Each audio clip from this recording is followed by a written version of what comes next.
The massive alien ships appeared without warning. One moment, Earth's deep space sensors showed nothing but the usual cosmic background noise. The next, over 300 warships materialized just beyond Mars' orbit. Admiral Sarah Chen stared at the tactical display in Earth Defense Command's underground bunker, her face illuminated by the red warning lights. "How did they get past our early warning system?" she demanded. "Unknown, Admiral," Lieutenant Park responded, his fingers flying over the holographic controls.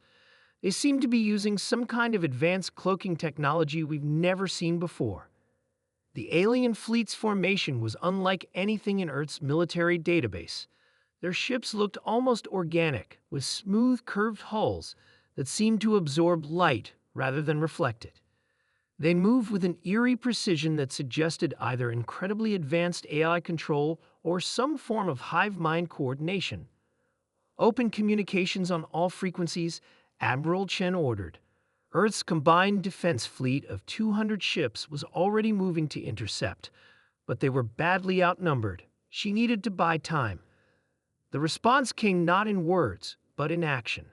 The alien fleet suddenly accelerated, their ships breaking formation and spreading out in attack patterns that human tactical computers struggled to analyze.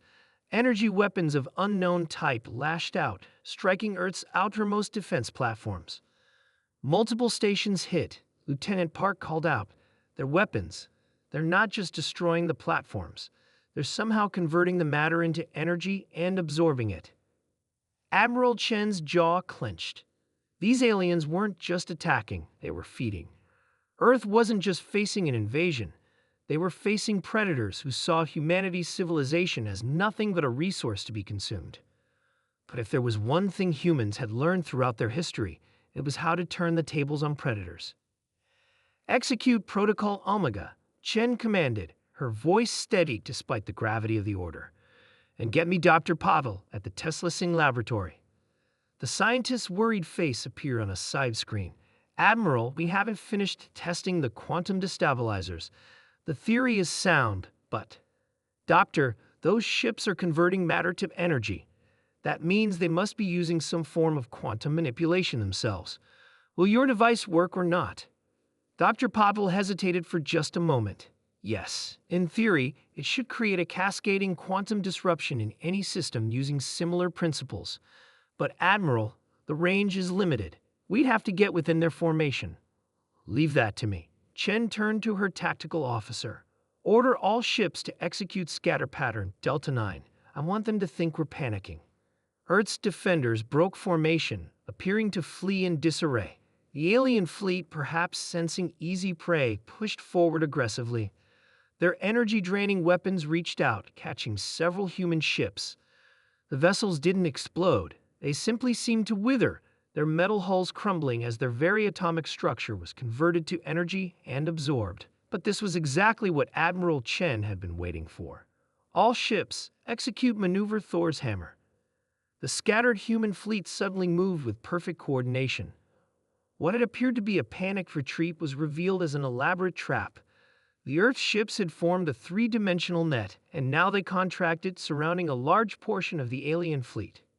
Dr. Patel now. From 50 Earth ships, strange devices activated simultaneously. They didn't emit beams or projectiles.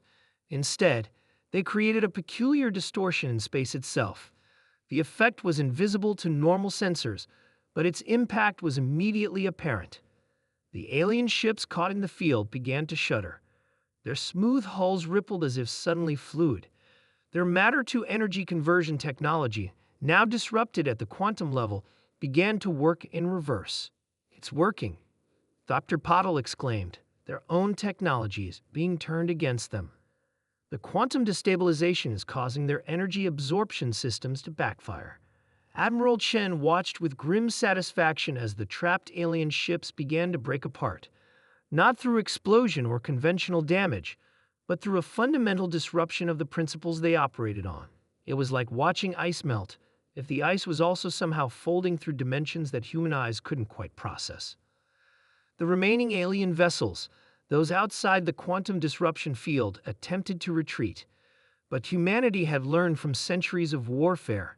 Never leave an enemy with the ability to return stronger. Launch the QV missiles, Shen ordered. Modified missiles, each carrying a miniaturized version of the quantum destabilizer, streaked out from Earth's ships. The alien vessels' attempts to destroy or evade them proved futile. The missiles didn't need to impact, they only needed to get close enough for their disruption fields to take effect. In less than an hour, it was over. Where there had been a mighty alien fleet, there was now only debris slowly dissipating into quantum foam.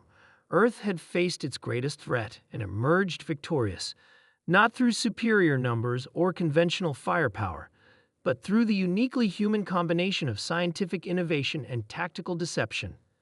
Send to all Earth forces, Admiral Chen commanded. The enemy has been eliminated, but I want every piece of debris collected and analyzed. Next time, we won't wait for them to ambush us. As the cleanup began, she allowed herself a small smile. The aliens had thought they'd found an easy target, a civilization ripe for harvesting. Instead, they'd learned what countless others throughout history had discovered. Humans might not be the strongest or most advanced species in the galaxy, but they were certainly among the most dangerous when cornered. In the days that followed, Earth's scientists began studying the alien technology, looking for ways to adapt and improve upon it. The quantum destabilizers were just the beginning. Humanity had been attacked, but they emerged stronger, more unified, and with a clear message for any other hostile species watching from the darkness of space. Earth was not prey.